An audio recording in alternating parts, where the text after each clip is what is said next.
This is the Dallas Morning News. It's Wednesday, November 13th. It will be sunny and pleasant today with a high of 78, clear tonight with a low of 48. Here are today's headlines. How much do teachers make in North Texas? It varies widely by district and experience level. Early career educators can make the most money working in Mansfield or Arlington school districts, according to a recent analysis from the United Educators Association.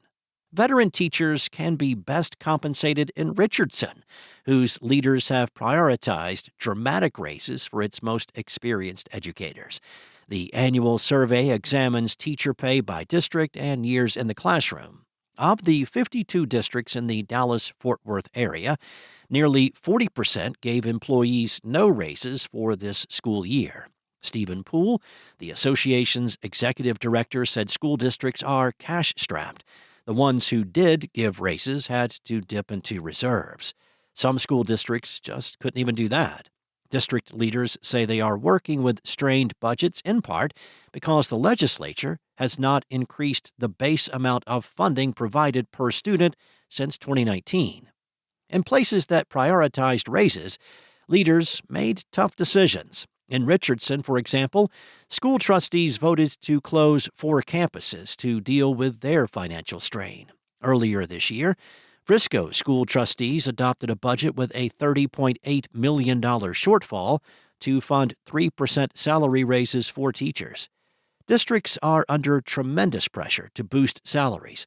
Not only are they in competition with surrounding schools, but educators often cite low pay as one of the reasons they leave the profession. The average base pay for Texas teachers in 2024 was around $62,500. In other news, President-elect Donald Trump said on Tuesday he had picked former Director of National Intelligence and former Texas Congressman John Ratcliffe to serve as Director of the Central Intelligence Agency.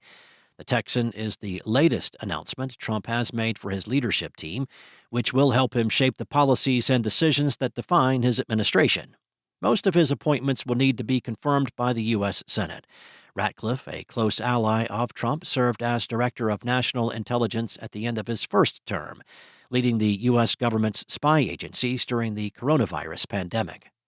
Ratcliffe was confirmed as the nation's top spy in May 2020, 8 months before Trump left office. A former member of the House of Representatives and U.S. Attorney for Texas, he received no support from Senate Democrats during his confirmation. Next up, a North Texas imam known for leading online Quran education programs was arrested on child pornography-related charges on October 30th. A spokesperson for the U.S. Attorney's Office in the Northern District of Alabama told the Dallas Morning News Imam Sharif was arrested in Texas.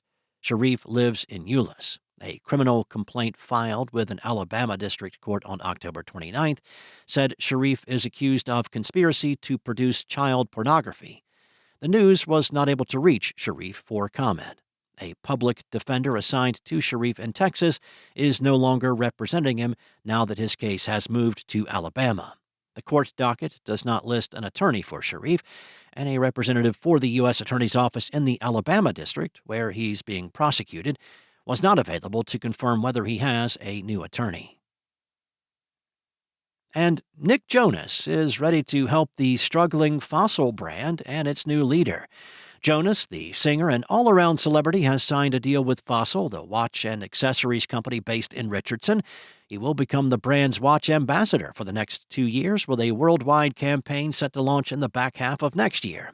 There are challenges for Fossil, as its third-quarter revenue fell 16%, though that was an improvement from the second quarter. Net losses narrowed as well.